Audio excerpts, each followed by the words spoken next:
Here we go. Hi, everybody. Can somebody just give me the thumbs up in the comments to let me know that I am actually live and not speaking to myself? Okay.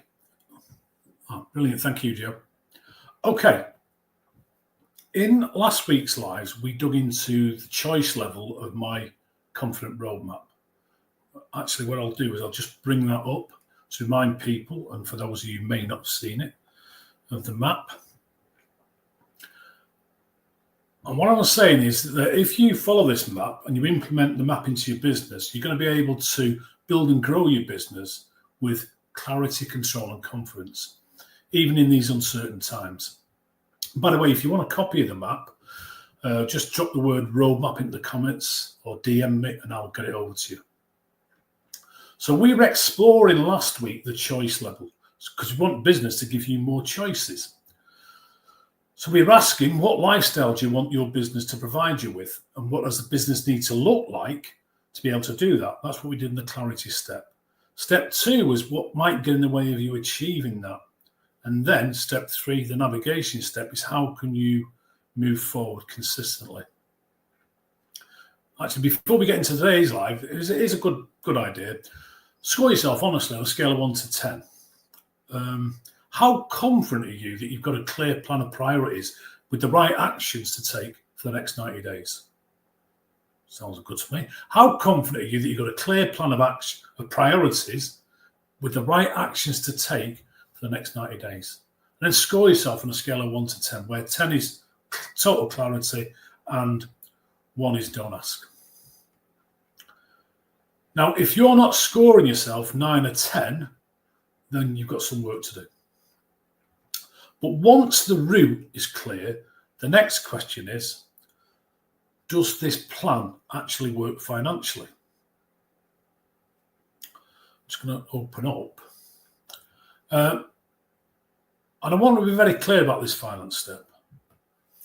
The numbers matter all the time, but they matter even more when the economy becomes uncertain like it is now in the UK. And that's because numbers are the language of business. And if you can't speak the language, it becomes very difficult for you to make informed decisions and lead confidently. And something I see far too often is business owners working incredibly hard, putting in long hours, making huge efforts under constant pressure, but because they don't fully understand the story that the numbers are telling them, decisions get made emotionally, or they get made on hope. And as you know, hope isn't a strategy. Sometimes decisions get made with hindsight, and that can be months after the damage has already been done. And when we make decisions emotionally, which is better known as gut feeling, the challenge is that in that case, gut often stands for gave up thinking. And when the numbers are unclear, emotion takes over. And when emotion goes up, what happens to your intellect? Comes crashing down till it's sound effects. And far too many business decisions are made emotionally instead of strategically. Now, think about it. How many business owners do you know that avoid looking deeply into the numbers because they're scared of what they might see? Have you ever delayed opening your management accounts because deep down you already know that story isn't probably good? And that's definitely been, I've been guilty of that in the past, without a doubt. Have you ever looked at the bank balance and then hoped things had somehow magically improved before next month? And the truth is, finance in business is an emotional matter, whether people like to admit it or not. And here's the thing. When you haven't got confidence in your numbers, fear creeps in. And when fear creeps in as a business owner, often they start making short-term decisions that can feel safe, but they can damage the business in the long term. So that might be decisions like discounting to win a sale. It might be reducing the wrong cost. It could be avoiding investment, holding back on recruitment, or maybe reducing marketing at exactly the wrong time. And all those decisions, usually come from a lack of financial clarity.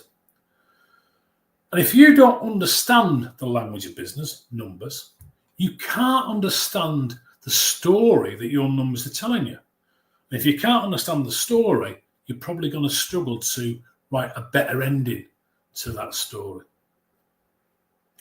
Now, for me, the finance step is about visibility and control. It's not about you becoming an accountant. Leave that to your accountant. That's what they're great at. You concentrate on what you're great at.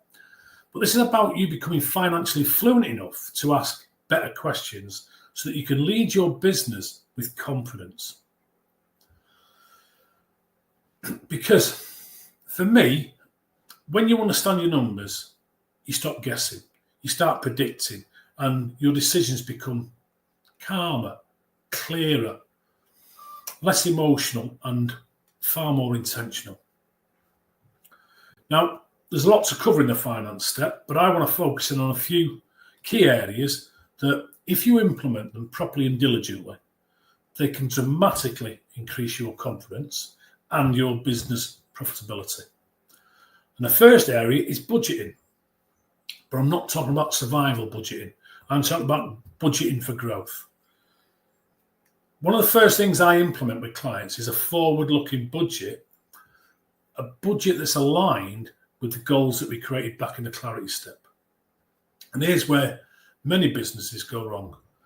Their budget is basically last year's numbers plus 10%. And if you were to ask them why 10%, it's usually because 10% is slightly above inflation, so it still looks like growth, and it's easy maths. But business leadership deserves much better than guesswork. And a proper budget should reflect where you want to go, what the business needs to deliver, what resources are required, and what level of profitability is actually needed to support the lifestyle that you want to live. So, let me ask you this. Does your current budget, presuming you've got one, does it reflect the business you truly want to build, or is it the business that you're sort of settling for? Because without a proper growth budget, you'll find yourself drifting financially, and you can be reacting emotionally. And then growth can actually create more stress than it does the freedom that you were looking for.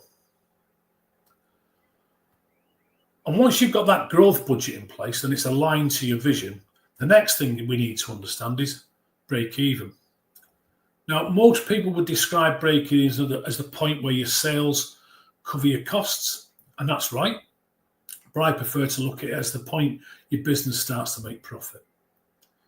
So, what is the true break-even point in your business? How far can your sales fall before the pain appears? What are the safety margins in your business? Because the truth is, most business owners don't actually know how much room for error they have. And when you don't know your break-even, every wobble can feel fatal, even when it isn't. And when your break-even becomes clear, you'll find that your fear reduces, uncertainty reduces, and calmer, better decisions get made. Another huge area we need to understand in terms of finance is margins. And this is where I think many businesses unintentionally hide problems. Because revenue can look really impressive. You know, you could go, woohoo, I've got a 7-figure business, but profit is quietly disappearing underneath that. So we need to understand margins by product, by service, by customer, by salesperson, by marketing channel. Because revenue has a habit of hiding problems, margin reveals them. And when you start looking properly at your margins, you're going to find yourself you're going to stop chasing bad revenue. You're going to stop celebrating turnover that can actually create exhaustion instead of reward. And you can start focusing on quality revenue, on profitable revenue, on revenue that actually improves the business and your life. And one area where margin gets destroyed and eroded incredibly quickly is through discounting. And in uncertain times, like we are at the moment, fear-driven discounting can become common. So let's say, for instance, sales are slowing down a bit, your sales are dropping, but you've still got bills to pay. That can create panic. And a lot of people reduce the prices to get some money into the bank account. But here's the danger. A relatively small discount can wipe out a huge percentage of your profit. Now, something that people don't realise is the discount comes off your profit. It doesn't come off the whole sale, it comes off the profit bit, the bit that you get. And when you discount, it means you now you may need significantly more sales just to stand still. So you're going to have to work harder just to stand still. And in some cases, you could be going backwards. The other thing is once you start discounting, you're training your customers to expect discounts. And that becomes very difficult for you to wind back on that decision. So let me ask you, are your prices based on value or fear? Are you pricing strategically or reacting emotionally? Because pricing impacts cash, it impacts margin, it impacts positioning, it impacts customer quality, it impacts confidence. It impacts everything, doesn't it? And I share a tool with my clients which is called the Profit Impact Map.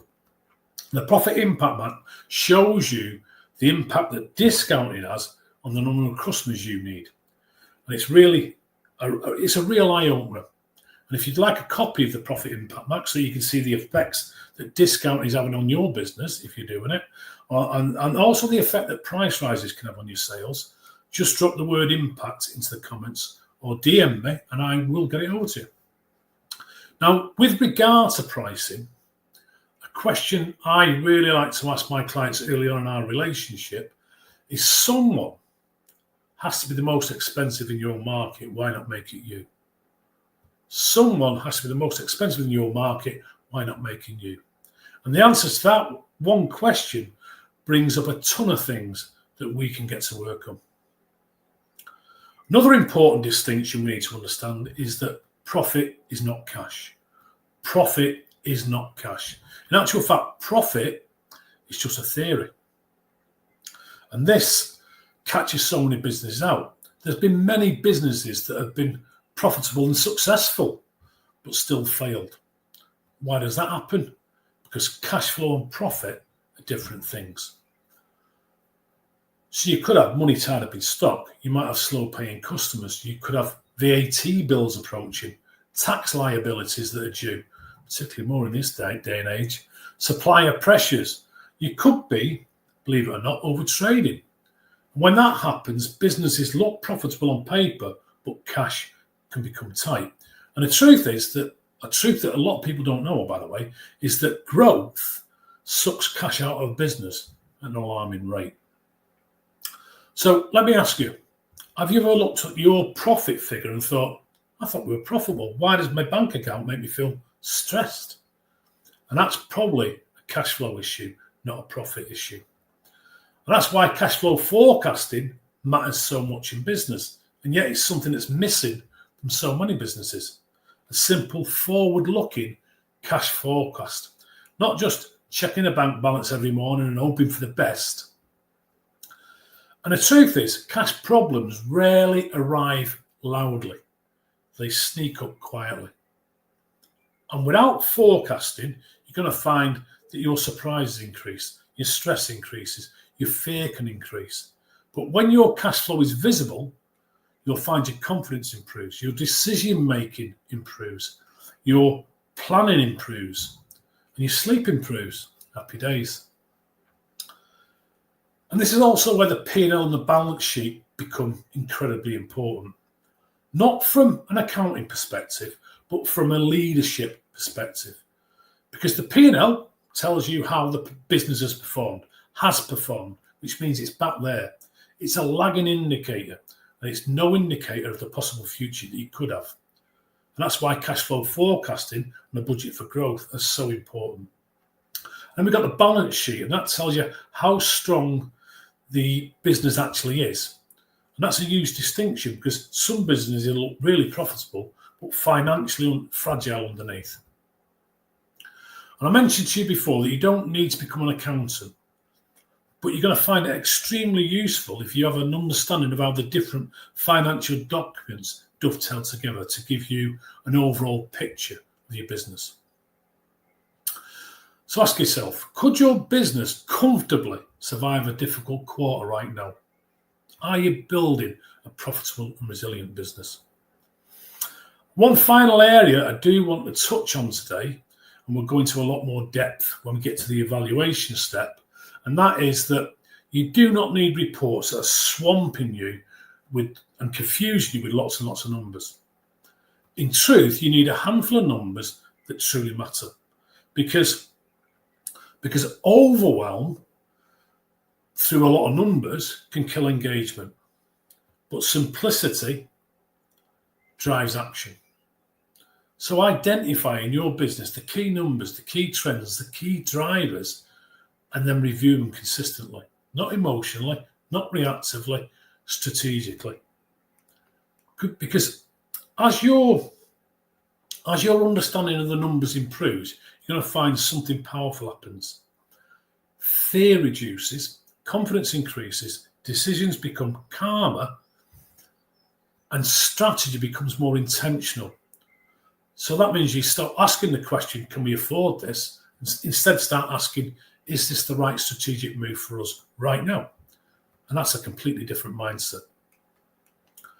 Because confidence in business doesn't come from optimism, it comes from clarity. And clarity starts with the numbers. So let me ask you one final question in this finance step. On a scale of 1 to 10, where 10 is total clarity and 1 is don't ask, how financially confident are you really? How confident are you that you understand the numbers, that you're leading from the numbers, and that you're using the numbers proactively instead of reactively? And then once the financial foundations are clear, the next question becomes, how do we consistently generate the right kind of income without the constant pressure, stress, or blinking hard work? And that's going to be the next step in the confident roadmap, the income step. Now, before we go, your momentum move for today is simple.